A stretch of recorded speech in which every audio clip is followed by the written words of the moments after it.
కృష్ణా గోదావరి నదుల్లో ఎగువ నుంచి వస్తున్న ప్రవాహాలను సద్వినియోగం చేసుకునేలా కార్యాచరణ ఉండాలని ముఖ్యమంత్రి చంద్రబాబు నాయుడు అధికారులను ఆదేశించారు. ప్రస్తుతం ఎగువ నుంచి కొనసాగుతున్న ప్రవాహాలతో ప్రాజెక్టులన్నీ పూర్తిగా నింపాలని సూచించారు. రాష్ట్రంలోని చెరువులన్నీ నిండేందుకు తగిన ప్రణాళికలు చేయాలని అన్నారు. ప్రత్యేకించి రాయలసీమలోని చెరువుల్ని తక్షణం నింపేందుకు చర్యలు చేపట్టాలని స్పష్టం చేశారు.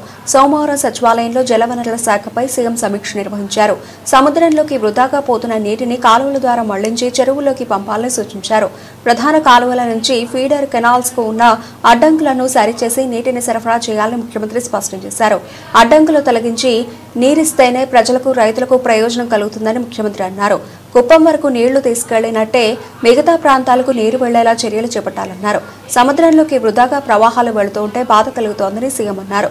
వరద నీటిని సద్వినియోగం చేసుకుంటేనే రాష్ట్రానికి ప్రయోజనం కలుగుతుందన్నారు.